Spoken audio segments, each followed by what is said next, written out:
Assalamualaikum warahmatullahi wabarakatuh. Saya Muhammad Alif Rifaldi, NPM 1842011028, Fakultas Hukum Unila. Saya di sini akan membahas tentang penyalahgunaan narkotika oleh anak di bawah umur. Pengadilan Negeri Surabaya nomor 111 garing pidana kasus anak garing 2014 garing Pengadilan Negeri Surabaya dengan anak yang berkonflik dengan bernama Jericho Rizky Anugrah bin Heri Siswanto, umur 17 tahun. Jericho Rizky Anugrah diancam dengan pasal 112 ayat 1 UU tentang narkotika yang isinya adalah tiap orang yang tanpa hak atau melawan hukum memiliki, menyimpan, menguasai, atau menyediakan narkotika golongan 1 bukan berbentuk tanaman dapat dipidana dengan penjara paling cepat 4 tahun dan paling lama 12 tahun.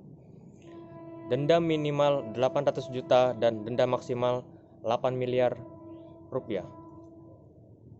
Dalam kasus ini, Ketua Pengadilan Negeri Surabaya menetapkan penetapan diversi yang isinya memerintahkan para pihak untuk melaksanakan kesepakatan diversi, yaitu anak Jericho Rizky Anugrah harus menjalani rehabilitasi sosial di ANKN atau anak nakal dan korban narkotika selama 4 bulan. Dan setelah kesepakatan diversi dilaksanakan, memerintahkan hakim untuk mengeluarkan penetapan penghentian pemeriksaan. Anak pelaku tindak pidana penyalahgunaan narkotika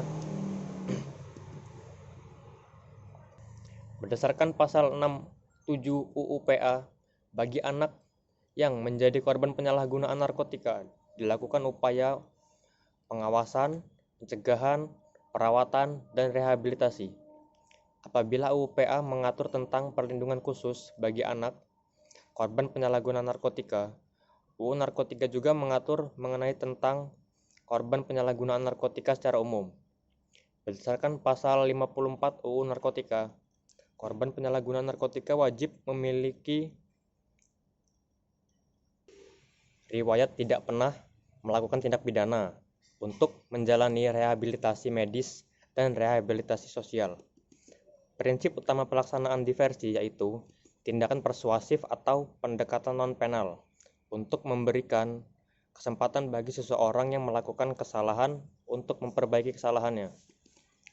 Hukum mengatur bahwa diversi wajib diupayakan bagi anak yang memenuhi syarat diversi.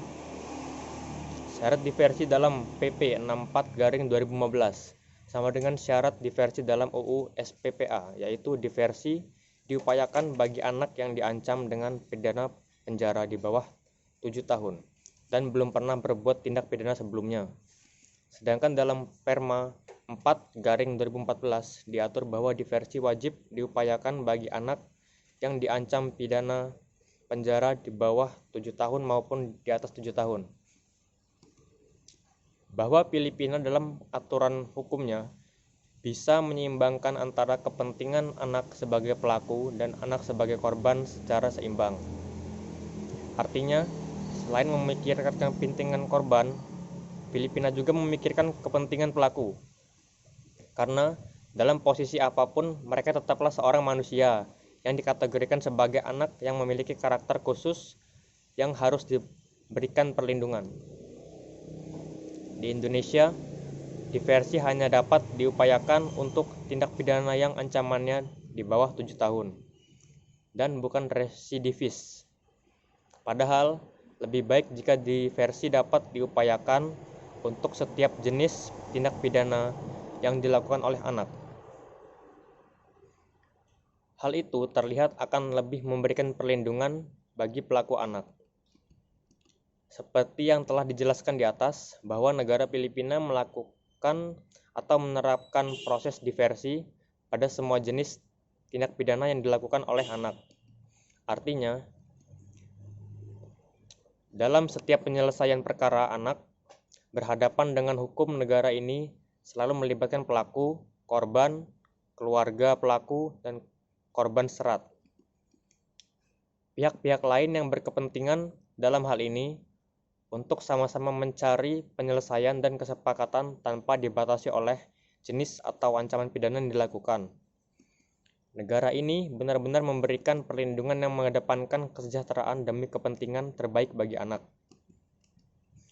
Sesuai dengan asas dalam pembentukan sistem peradilan pidana, anak pasal 2 UU SPPA dan yang menyangkut perlindungan, keadilan, non-diskriminasi, kepentingan terbaik bagi anak, penghargaan terhadap anak, kelangsungan hidup dan tumbuh kembang anak, pembinaan dan pembimbingan anak, proporsional, perampasan, kemerdekaan dan pemidanaan supaya terakhir dan penghindaran pembelasan. Sedangkan tabel yang menjelaskan mengenai pelaksanaan diversi di Indonesia terlihat memang hanya melindungi anak yang melakukan tindak pidana dalam perbuatan tertentu. Karena memang dalam penjelasan pasal 9 ayat 1 dijelaskan diversi tidak dimaksudkan untuk dilaksanakan terhadap pelaku tindak pidana yang serius. Misalnya pembunuhan, pemerkosaan, pengedar narkoba, dan terorisme yang diancam pidana di atas 7 tahun. Apakah tidak bisa dilakukan perubahan terhadap batasan pelaksanaan diversi di Indonesia agar sama dengan Filipina? Semua tindak pidana dapat diupayakan diversi. 3. Penutup. Kesimpulannya dari uraian di atas dapat ditarik 2 kesimpulan, yaitu 1. Anak yang melakukan tindak pidana yang berat yang diancam pidananya di atas 7 tahun dilakukan proses peradilan anak biasa dan penjatuhan sanksinya sesuai pasal 81 ayat 2 USPA pidana. Demikian pembahasan analisis tentang penyalahgunaan narkotika oleh anak di bawah umur. Assalamualaikum warahmatullahi wabarakatuh.